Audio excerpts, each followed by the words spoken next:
attaches to these borders, and finally implementing the use of mobile enrollment kits to undertake this off-site enrollment using the Ministry of Foreign Affairs attaches where they are. Chair, this is the limit. This is the end of the presentation, but for responses to the issues that were raised by Parliament, it is attached as an annex, which is shared for the consumption of the members of the committee. Thank you, Chair. Okay, thank you. You have something to raise? Please. Thank you so much, Honorable Chair. As we continue to appropriate, I heard Mr. Okero ably talk about recruitment and training. I have a great concern. I would like to know, how do you train your staff, especially at the border and migration? I'll give you an example at Entebbe International Airport. I have a privilege that I can use VIP, but most times, because I want to do a check, I go in the general service. But your staff there. And you're a frequent traveler. Yeah, sure, because the other side have obligations there. Now, if you talk about training, we are having Ugandans, we're having people who are visiting the country. And there's first reception, you have a very paranoid officer.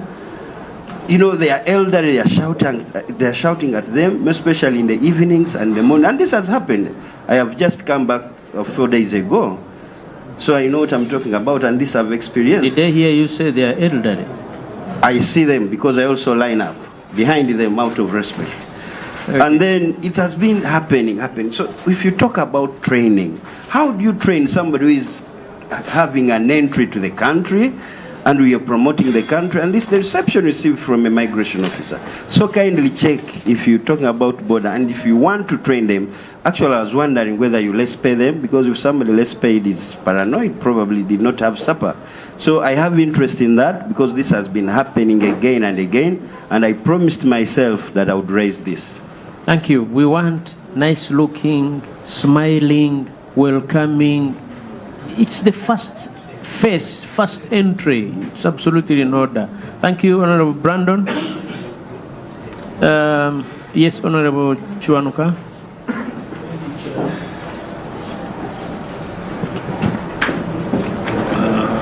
I want Mr. Okello, in relation to the priorities, and specifically about the consultancy to upgrade the passport. I beg your pardon, Honorable Chuanuka. Can Mr. Okello kindly give us a brief in relation to the areas to do with priorities, and specifically about the consultancy to upgrade the passport? Can he give us a brief about the role of the joint venture in this area? The joint venture which was signed with okay, in this area, so that we can know. Thank you. And with regards to the joint venture, thank you for raising it, Honorable Chuanuka. Why would you be purchasing passports now? I think it is as straight as that. Thank you. Please respond, and we go to another vote. Thank you, Chair. And through the head of the team, we take note of the customer care, and this has been a continuous training, and also is one of our area of focus. This financial year we shall continue training, and maybe the head of the team is here on the issue of the less payment. And when it comes to consult JV, I'm going to call our colleagues from the passport departments to augment why the upgrade is needed vis-a-vis the joint venture. Julia? Julie, so you can take on this. Why do we need to upgrade vis-a-vis the passport, the current passport system, vis-a-vis the joint venture?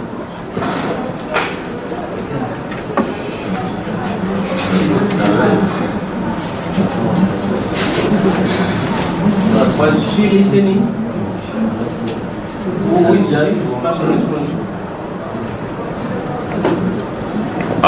According to the joint venture, by 2020, actually even 2025, we can see you are projecting to purchase passports.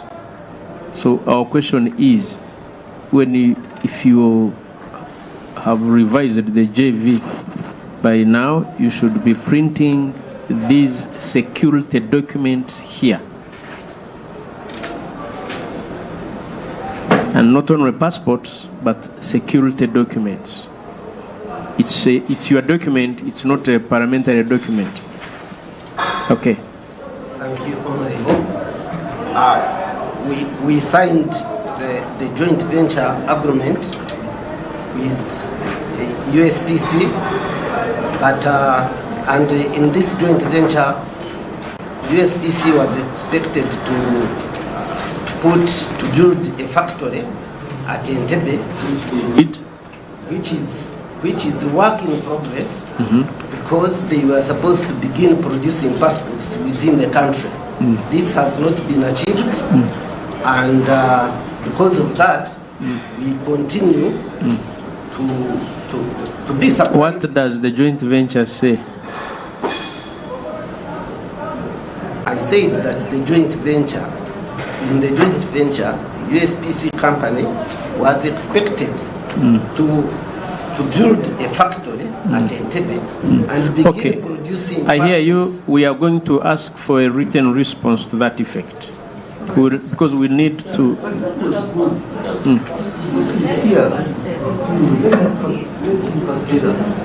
Okay. Conclude. I had said that USPC company was expected to build a factory at Entebbe, and it is still work in progress. They have not started producing passports within the country. Okay. Thank you. Then what Honorable Chiwanuka asked, did you respond? Okay. Then Okelo. Did they envisage that by 2026 there would be ready passports printed in the country? Who bears the liability? Is it a watertight JVC, or you just went out to join with an entity that is lagging and is pulling you down? Yes. Thank you, Chair. And I think that one is noted, and we take it that we shall submit it. Did you get all that you needed from the Attorney General with regard to the joint venture? Yes. Yeah. Although the production of the passport would have by now been 2020, but not yet. So we can't. That's why we asked that. Yeah. Thank you. Lastly, on that one specifically, did the joint venture, when it was being signed, did it provide you with that leeway that in case you have not yet taken off, you can take this route?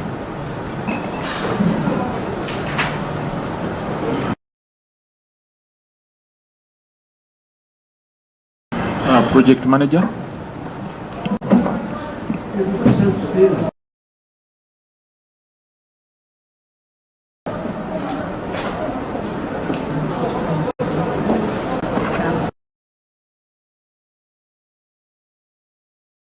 Thank you very much. My name is Julia Akikiiko, the project manager. Yes, the joint venture states that which was signed in 2018, stated that by 2020 the passports would be produced from here.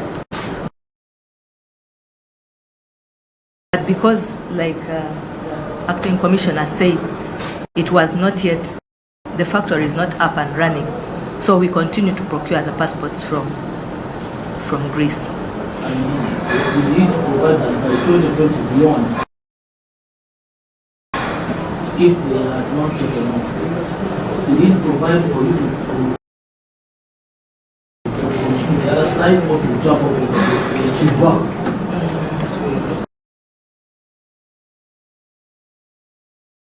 To jump out of the joint venture.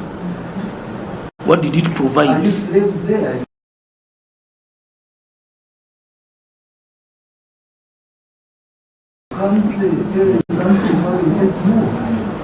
No, we are not slaves there. What did it provide? It continue the other side or the joint venture?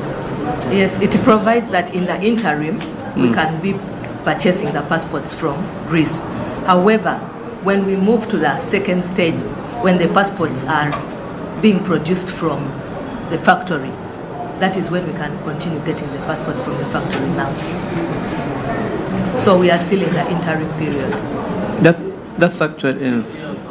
Yes, Mr. Chair, listen to your voice. 6 years down the road, and we are chasing air. I think we need an explanation in written form. That's what I... Be availed with that joint venture. The joint venture is with us. It's in they deposited it actually. It hence became a document of the... We need some... Okay. The PS will give us a written response to that effect. Are there provisions for who should be held accountable? Apparently not. They would be held accountable if they had deposited money. They did not. So it's a matter of USPC, and our concern is that because is there a loss at the moment? No, from their side, because they did not deposit the money and people failed. Chair, they don't tell us, but the essence of the JVC was to offset costs, was to have foolproof security, printer, etc. And now, it's not, now I agree. That we go, and so that's why we need a written, because it's not only DCIC, it also includes NIRA, it also includes many. So that's why it's important that we get a detailed response to that effect. Or if you are jumping out of it, what's wrong? If it's not working for you. That's why we need Yeah, thank you. Okelo, you have anything to add on? No, Mr. Chair, I still have. Chairman, thank you. We've now and then we've raised the issue of concern over the quality of passport, because the back page, is it page? Cover easily fades. I don't know why you continue to produce the same. Because a year ago I got a passport for my son, but again the same. So we need to improve on that, really. We need to improve on that. Quality. Chair, voice is sounding parental. You a committee put them to task. For you, that of a son, there are many Ugandans whose passports are wasting. That was my example. Put them to task. We can't tolerate this as a country, Mr. Chairman. But also, in addition to that, there has been the talk that you are availing passports to non-Ugandans. That our non-Ugandans easily accessing our passports. Our neighboring countries, let it be Kenya, TZ, Rwanda, even Congo, the failed Congo. You can easily access their countries and acquire citizenship or passports. How come that this is, Uganda is becoming, where people, the runaways can come here and acquire passports, rogue business people people having more than 2-3 passports, one person holding more than 2-3-4 passports. In the press you saw, we're seeing someone with a bunch of over 200 passports in custody of one person. We expect a lot from you, Mr. Kambele, Mr. Chairman. Okay. Honorable colleagues, this is just one vote. Yes, Chair. Okay, raise your matter. Issues which raise it. We need to be clarified on. The issue here, still on the priorities, specifically on the issue of HIV/AIDS. On the AIDS Day, what calls for highlighting only the HIV? Normally have so many days. Why are you specifically pointing on this? We have Women's Day and also have women. We have cancer. Why are you specifically on HIV? That is issue number one. Issue number two, Honorable Chair, we can see there is an increase in the domestic areas. What calls for this? At the close of, we can see that there has been an increase in domestic areas from 0.323 billion in financial year 2020-2021 to 1.196 billion at the close of the financial year 2024-2025. What calls for this? Then you own various lands which have remained untransferred. You don't have titles for them, and I have heard you talking about purchasing another land of 2 acres at 800 million. Yet you have already land where you don't have certificates of title, and I have not seen anywhere where you are catering for getting the titles for those lands which you own. That is around 11 pieces of land. You don't have registered land titles, and you see this puts institution properties at stake. Three, you own and operate boats in Indoroko, Sabagoro, and Utiaba clusters. However, these boats are not being fully utilized for lack of staff and for lack of staff, and there is no allocations as far as operational costs are concerned, and the size of the area they are meant to cover, maybe it is not known. What is your plan? These are equipments which are acquired, but they are not operational. And second last, you do not have an annual monitoring and evaluation framework, and as a result, monitoring and evaluation reports are not prepared. What is your plan in that direction? And lastly, on the review of the immigration control processes revealed that Kazinga Channel, Chisinga, Laurel Island, Siguru Island, Loktanyara, and Kerwe were gazetted border posts, but they are not operational up to now. What is your plan? Thank you. Okay. Thank you. Honorable Chair, to add on inadequate staff, may they explain more as to why we still have inadequate staff? Because when he was presenting, they say there have been allocated monies. But what bothers us, there are so many Ugandans who still lack jobs. But then the criteria they use and the delays, why don't they give these Ugandans jobs and they work, since they do have inadequate staff?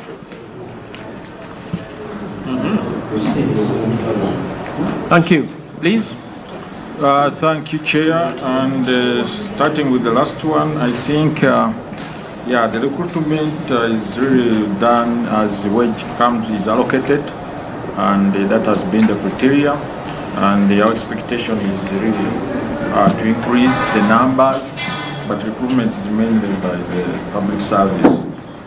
And the borders that are not manned, also, as you said, we have 72 gazetted borders and 53 are manned. We expect to man more as manpower comes in, as we put more staff. And the chair, honorable members, the M&E framework is in place, and also we have that unit headed by Principal Immigration Officer Jabel Male.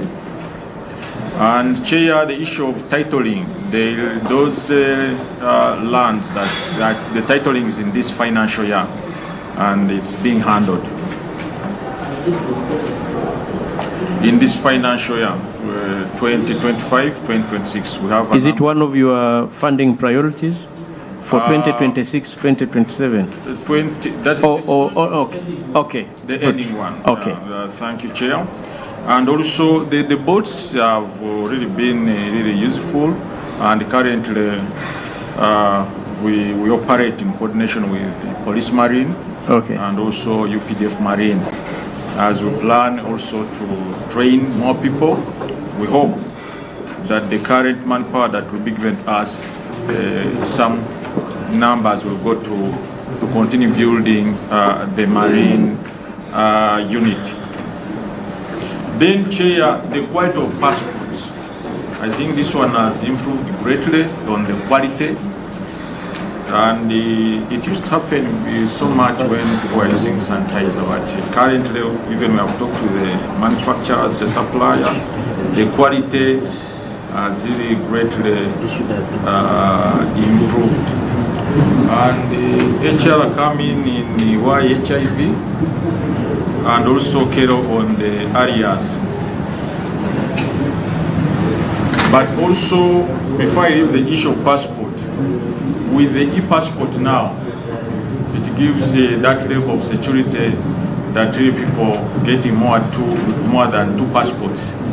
It doesn't happen.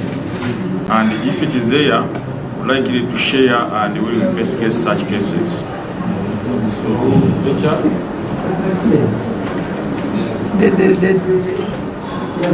good response. He's blaming now COVID for the poor quality of our passports. He says it has greatly since COVID, meaning sanitizers were running. Yes, he has attributed the poor quality to the sanitizers applied during COVID, Mr. Chair. Okay. Quickly.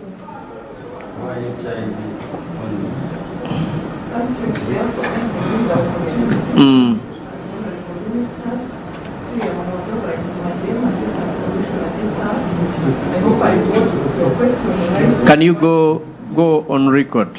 Very, very important.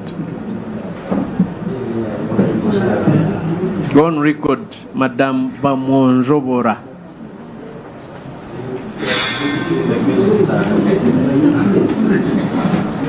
The PS gave you space. Yes, thank you.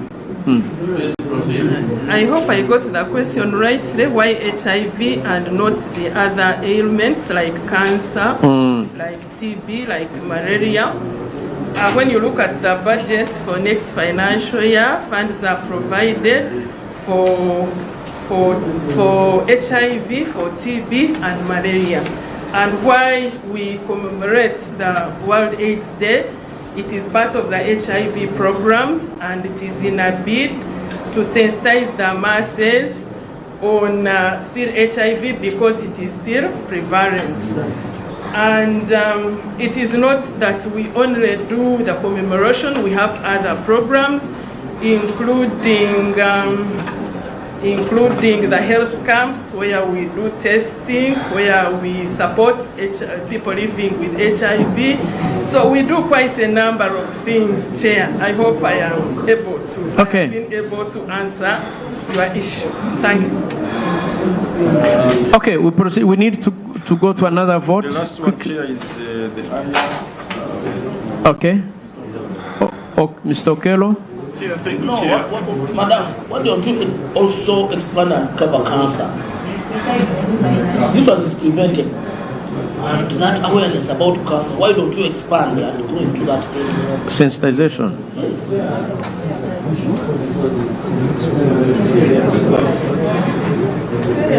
When we conduct all health camps, we also do cancer screening. And Okay. in case there are staff that are tested positive for cancer, they are supported. So the issue is that you didn't document it. Because that's why, yeah. Okello? Chair, in addition to what the Commissioner said, the issue why we focus so much on HIV is the level of exposure of our staff. They are far off from their families in very hard to reach areas, and the need to focus on giving ARTs, counseling cannot be overemphasized. And I think this is one of the cross-cutting issues where we are mapped for gender and equity. That is the second one. The second, Chair, on the issue of domestic careers, I've been asked to explain. We only been having a recurrent domestic careers of only 245 million since 2014. But in the last financial year, 24-25, there was a provision for service and maintenance when services provided outside this country, where there was no provision for VAT on that foreign imported service. We did not realize until URA deducted that money for service and remains an arrears. From then on, we are preparing not to incur any more domestic arrears in that line. Okay, so you are not accruing more domestic? No, we are not accruing any more. Because that's also against the call circular of 2024-2025. Okay. Okay, thank you, DCIC. That was... I beg your pardon? Mr. Chairman, a burning one. It is a review of NCIC's border management systems. Yes. That out of the 74 gazetted border posts, Mr. Chairman, only 26 are automated, representing a coverage of only 36%. And yet we had recommended total automation. So that's what happens in Kasindi. Should be captured in... Yes. Why this anomaly, Mr. Chairman? And why is it not one of your funding priorities? Thank you.